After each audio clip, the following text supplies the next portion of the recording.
Hello everyone, नमस्कार। आप सबका उत्कृष्ट का सददिलही पर स्वागत है। दोस्तों, पिछले कुछ दिनों में हमारे इस चैनल पर क्लासेस नहीं चल रही थी। उसका कुछ कारण था, एक महत्वपूर्ण कारण था जिसकी वजह से सारी क्लासेस बंद थी।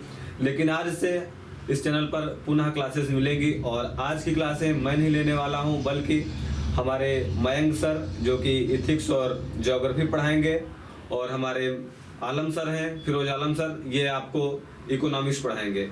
हमें उम्मीद है कि इन दोनों हमारे जो टीचर्स हैं इनको कई वर्षों से शिक्षण कार्य में विशेष अनुभव है और उस अनुभव का आप सबको फायदा मिलेगा। तो आज पहली क्लास मयंक सर लेंगे और क्लास का क्या माइंड मैप होगा यह मयंक सर ही बताएंगे। तो हमें उम्मीद है कि यह क्लास आपके लिए फायदेमंद होगी। धन्यवाद। धन्यवाद सर, उत्कृष्ट क्लासेस के इस प्रोग्राम में हमें यह मौका देने के लिए। मैं आपको पूर्णतः आश्वस्त करना चाहूँगा कि एग्ज़ाम के पॉइंट ऑफ व्यू से क्या ज़रूरत है, बच्चों के लिए क्या ज़रूरत है और एक संस्था के लिए किन किन मुद्दों पर, किन किन बिंदुओं पर ध्यान देना चाहिए, मैं सभी बिंदुओं को साथ लेकर चलने का प्रयास करूँगा।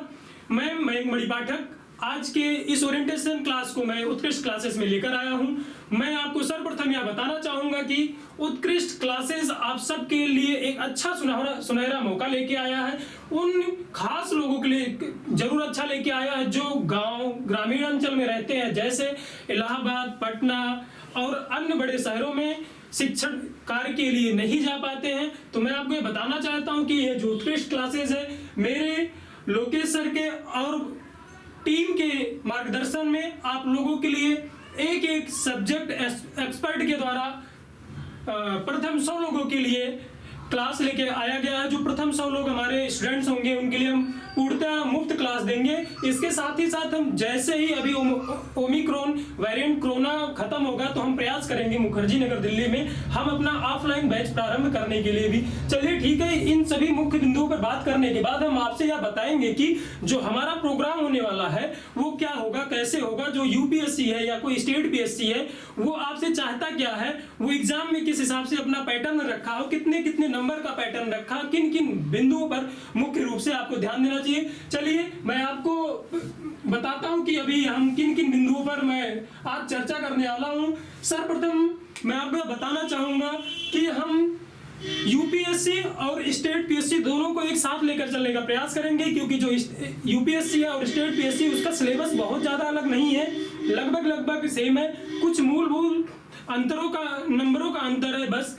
मैं सर्वप्रथम सबसे पहले बताऊंगा जिस पे आज मैं चर्चा करने जा रहा हूं, व्हाट इज यूपीएससी और पीएससी। यूपीएससी और पीएससी क्या है। जो यूपीएससी है, यूपीएससी और पीएससी कौन कौन से मतलब एग्जाम कंडक्ट करवाते हैं। सीएससी और ये जो सिविल सर्विसेज एग्जामिनेशन है ये कौन कौन से हमें सर्विसेज देता है, कौन कौन सा पोस्ट देता है, हम इसके बारे में चर्चा करेंगे। एलिजिबिलिटी क्या क्या होने चाहिए, इसके कंडीशंस क्या क्या है, हम उस पर भी अभी सूक्ष्म रूप से अभी आपको एक बार बताने के बाद चर्चा करेंगे। नेशनैलिटी क्या होना चाहिए, क्या यूपीएससी एग्जाम देने के लिए सिर्फ भारतीय लोग ही पेपर दे सकते हैं क्या, कि हमारे पड़ोसी देश या कुछ बाहर के लोग भी इस पेपर को दे सकते हैं। इसके साथ ही साथ हम ये भी चर्चा करेंगे आप लोगों से कि मिनिमम एजुकेशन और क्वालिफिकेशन क्या होना चाहिए। क्या इसके लिए कोई बीटेक होना जरूरी है, एमबीबीएस होना जरूरी है, आईआईटी होना जरूरी है? नहीं, इसके लिए ऐसा कुछ भी नहीं होना जरूरी है। अभी हम आपको बताएंगे कि मूलभूत जरूरत आपका क्वालिफिकेशन का क्या होना चाहिए, क्या एज लिमिट क्या होना चाहिए, क्या इसके लिए कोई बहुत ज्यादा हमें जब 30 साल, 40 साल, 45 साल या हमें बहुत ज्यादा अनुभवी लोगों की जरूरत यूपीएससी में हमें काम करवाने के लिए अपने जिले में, स्टेट में, देश में? नहीं, ऐसा हमें कुछ भी जरूरत नहीं है। हमें सिर्फ इतना ही जरूरत है कि बच्चा जो यूपीएससी एस्पायरेंट्स है वो एक सिविल सेवक बनने जा रहा है, मतलब नागरिकों का सेवक बनने जा रहा है, देश का सेवक बनने जा रहा है। हो सकता है देश के बाहर भी वो प्रतिनिधित्व करे, तो कम से कम 21 साल का वो होना चाहिए। उस पर मैं चर्चा करूंगा। और कितने कितने रिलैक्सेशन मिलते हैं, चाहे ओबीसी हो, चाहे एसटी एससी हो या जनरल कैटेगरी के कितने अटेम्प्ट होते हैं, मैं उस पर भी चर्चा करूंगा। कुछ हमारे एक्स सर्विसमैन भी होते हैं, फिजिकल हैंडीकैप्स भी होते हैं, मैं उस पर चर्चा करूंगा, उनके अटेम्प्ट्स पे चर्चा करूंगा। अब मैं इतना सारा सब कुछ बात करने के बाद मैं आप लोगों से ये बात करूंगा कि ये जो एग्जाम है यूपीएससी और स्टेट पीएससी उसका पैटर्न क्या होने वाला है। जो यूपीएससी है या स्टेट पीएससी है वो अपना जो प्रीलिम्स पेपर है वो 2 चरणों में कंडक्ट करवाता है। जो पहला चरण होता है जिसका नाम हम प्रीलिम्स बोलते हैं, और जो सेकंड पेपर होता है प्रीलिम्स में ही सीसाइट का पेपर होता है। प्रीलिम्स में हम देखेंगे अभी आगे चल के उसका सिलेबस क्या क्या है, किन किन मुख्य बिंदुओं पे हम चर्चा करेंगे, जैसे करंट अफेयर हो गया, हिस्ट्री हो गया, इकोनॉमी हो गया, पॉलिटी हो गया, साइंस एंड टेक हो गया। हम सारी चीजों पे अभी एक एक करके चर्चा करेंगे। इसी प्रीलिम्स पेपर में हम ये भी देखेंगे, जो प्रीलिम्स पेपर है सीसाइट सिविल सर्विसेज एप्टीट्यूड टेस्ट, ये क्यों लाया गया, इसका जो रिलेवेंसी है वो क्यों है, जरूरत क्यों है, वो आपसे मैथ के 10th स्टैंडर्ड के बारे में क्यों जानना चाहता है, वो आपसे 10th स्टैंडर्ड के बारे इंग्लिश के बारे में क्यों जानना चाहता है, वो आपसे पैसेज क्यों करवाना चाहता है। मैं उन सारे बिंदुओं पर अभी एक एक करके चर्चा करूंगा। जो मैंने अभी आपको प्रीलिम्स बताया वो वही हमारा प्रीलिम्स है, जिसको हम स्टेज फर्स्ट बोलते हैं। स्टेज सेकंड हम जिसको हम बोलने जा रहे हैं वो हमारा मेंस होता है। जो मेंस है वो कई मतलब पेपर्स के साथ कंडक्ट करवाए जाते हैं। जब हम प्रीलिम्स को क्वालिफाई करेंगे, अभी हम बताएंगे कितने लाख स्टूडेंट्स फॉर्म डालते हैं, कितने लाख स्टूडेंट प्रीलिम्स में अपीयर होने जाते हैं एग्जाम देने के लिए, फिर उसके बाद कितने परसेंट लोग जो है मेंस के लिए क्वालिफाई करते हैं। फिर उसके बाद यह हम देखेंगे कि जो पर्सनालिटी टेस्ट है, हम तो ज्ञान के भंडार को समावेश तो कर रखे हैं, लेकिन जो समाज में हम एक सेवा के रूप में देने जा रहे हैं, क्या हम मानसिक रूप से भी स्वस्थ हैं, हम उनके बारे में उन लोगों को हम सोचने समझने और उनके उत्तर देने लायक, हम कोई भी मंत्रालय है उनके उत्तर को देने लायक सक्षम है या नहीं, वो हम किस माध्यम से देखेंगे, पर्सनालिटी टेस्ट के माध्यम से देखेंगे। चलिए इन सभी चीजों का हम चर्चा करने के बाद हम अभी एक और चीजों पे हम चर्चा करेंगे। सिर्फ यूपीएससी आपको प्रीलिम्स, मेंस और आपकी पर्सनालिटी टेस्ट करके ही आपको जॉब में नहीं रखती है, वो आपसे आपकी भाषा को भी समझना चाहती है। हम मान लीजिए उत्तर प्रदेश से हैं, हमें हिंदी आती है, लेकिन क्या हम हिंदी हमें आने के बाद हम नागालैंड में हम अपनी सेवा दे सकते हैं? नहीं दे सकते। तो इसके लिए हमें मैंडेटरी है कि एक ऐसे भाषा का चुनाव करना जिसके माध्यम से हम उनके पत्रों को समझ सके, उनके जरूरत को पूरा कर सके। तो हमें इंग्लिश भी देखना होता है अपने एक स्थानीय भाषा के साथ साथ। जो हमारा कंपलसरी पेपर होता है हम उस पर भी चर्चा करेंगे, अभी वो कितने नंबर का होता है, कितना जरूरत होता है।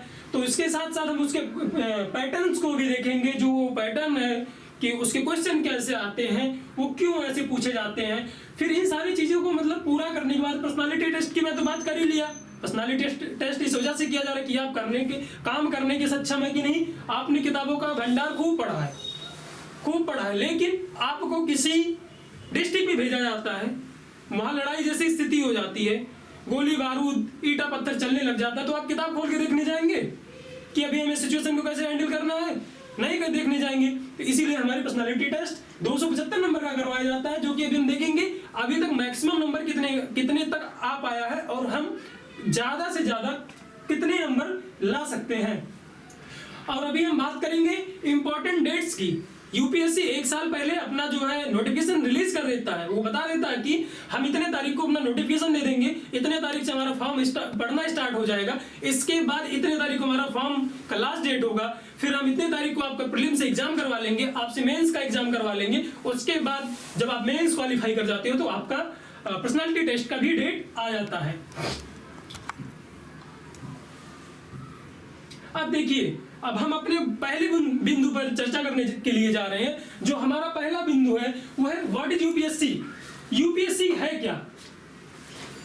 यूपीएससी आप लोग सुनते होंगे कि हम या आपके दोस्त या आपके गांव के लोग वो तैयारी करने जाते हैं, बोलते हैं कि हम यूपीएससी की तैयारी कर रहे हैं। यूपीएससी क्या है, उससे आप बनोगे क्या, क्यों करना चाहते हो यूपीएससी? यूपीएससी एक कॉन्स्टिट्यूशनल बॉडी है। क्या है? कॉन्स्टिट्यूशनल बॉडी है जो कई सारे एग्जाम को कंडक्ट करवाता है। यूपीएससी का फुल फॉर्म होता है union public service commission. UPSC का फुल फॉर्म क्या है?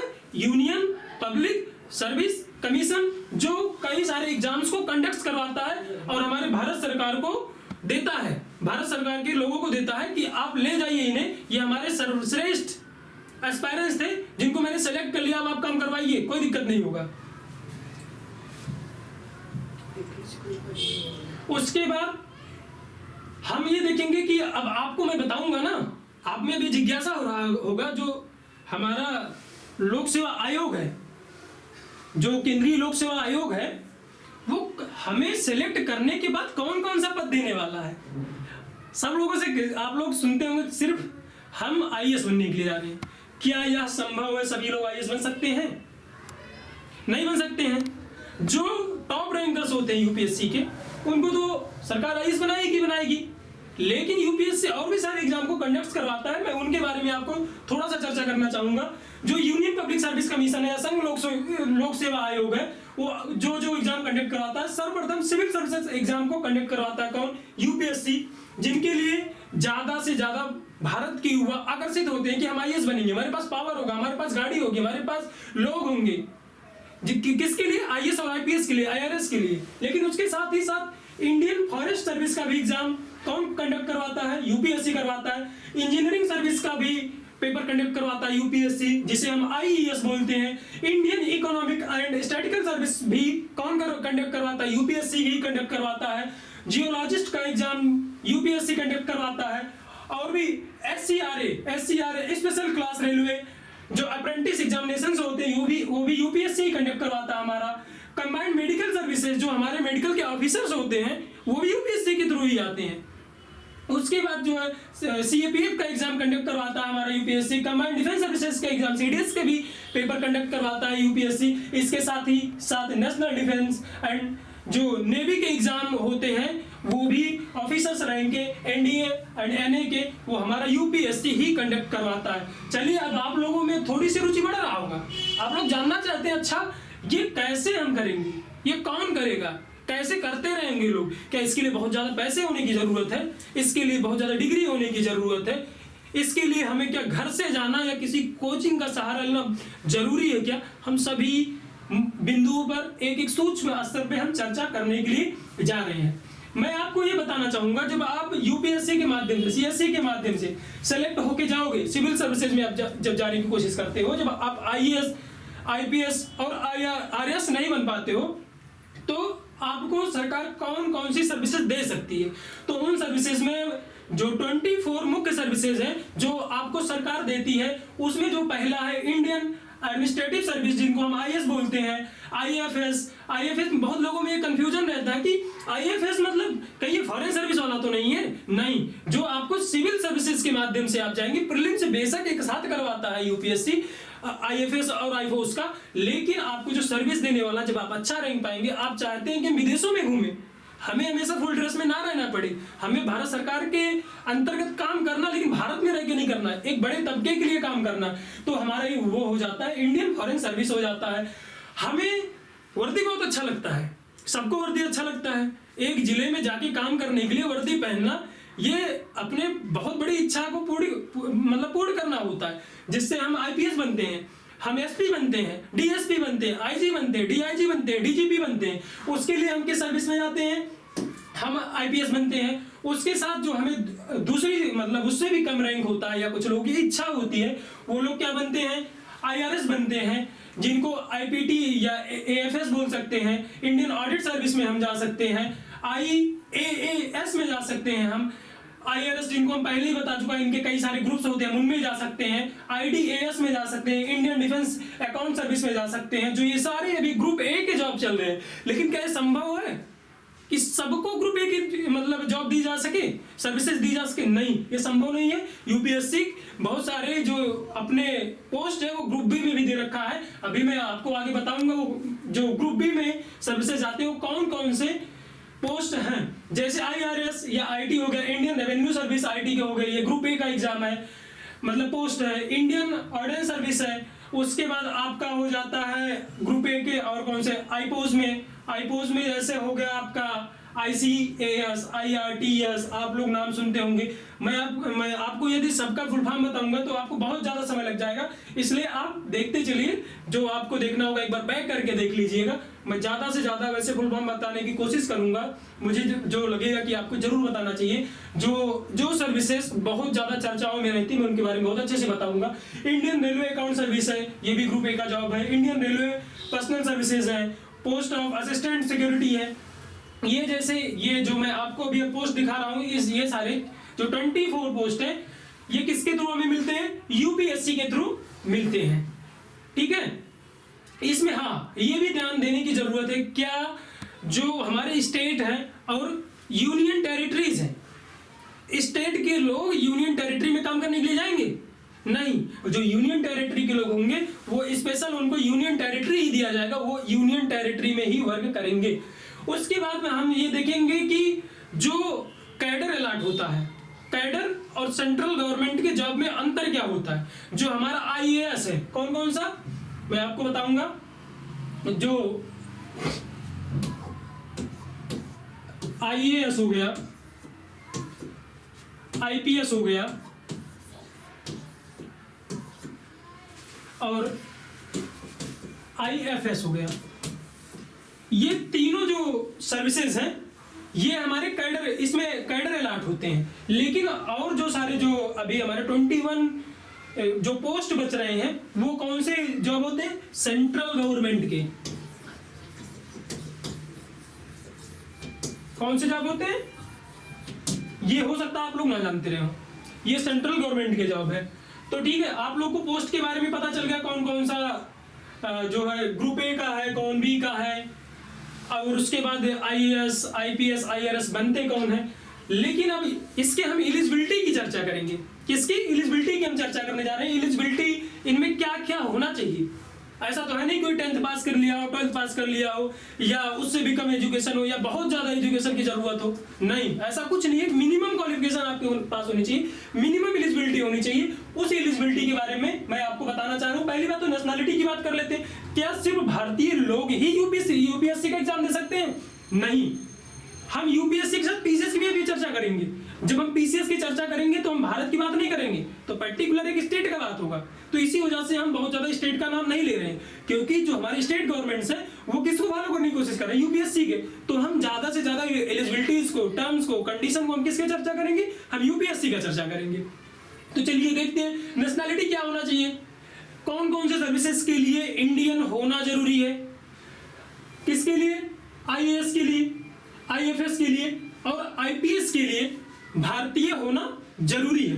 लेकिन इसके साथ ही साथ जो अदर्स मतलब पोस्ट है हमारे यूपीएससी के, उनमें कुछ भारत के बाहर के लोग भी अपीयर हो सकते हैं, उन पोस्ट पे वो काम कर सकते हैं। वो जैसे हम कुछ पोस्टों का नाम लेते हैं, बताते हैं वो कौन कौन सा पोस्ट है।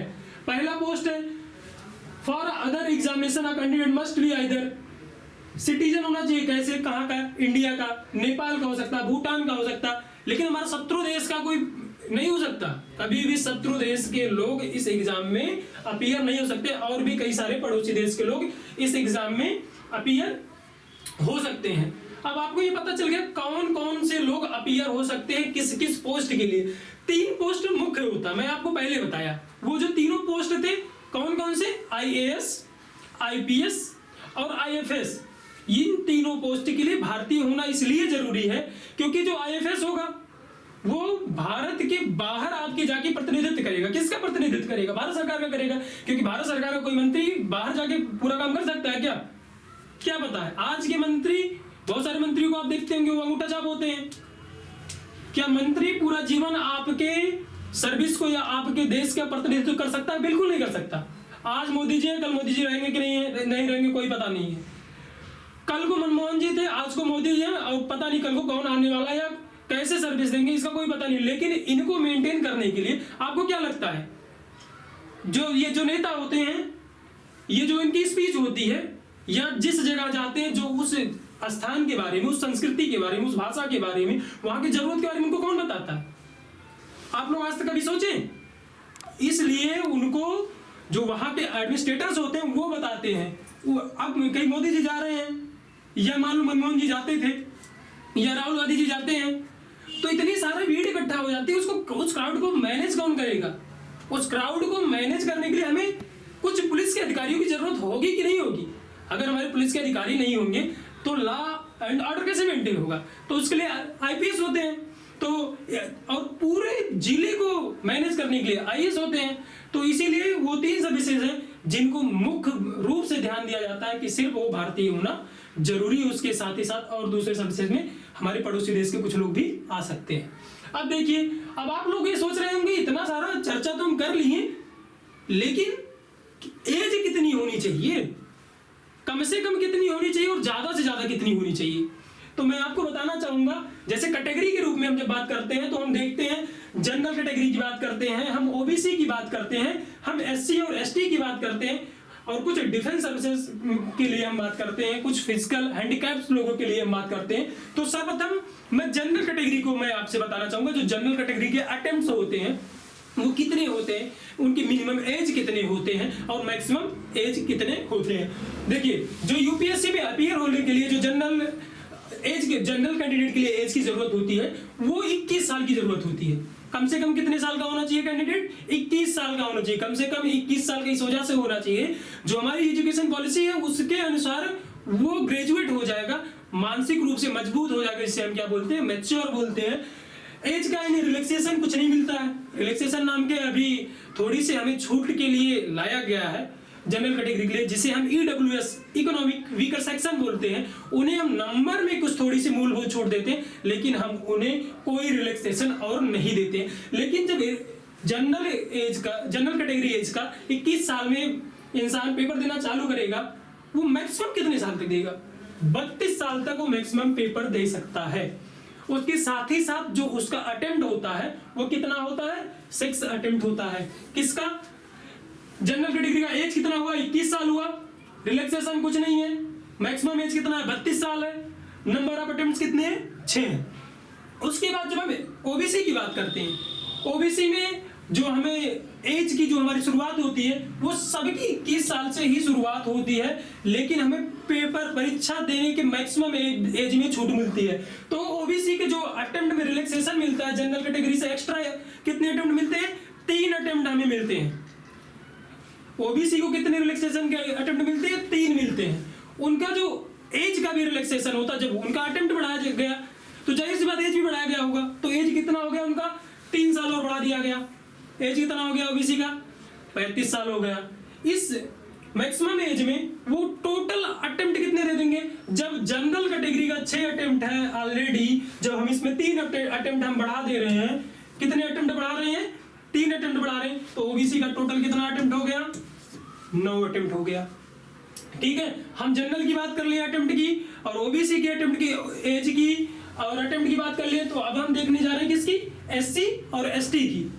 जो एससी एसटी का भी मतलब पेपर देने का शुरुआत होता है वो भी 21 साल की अवस्था से स्टार्ट हो जाता है।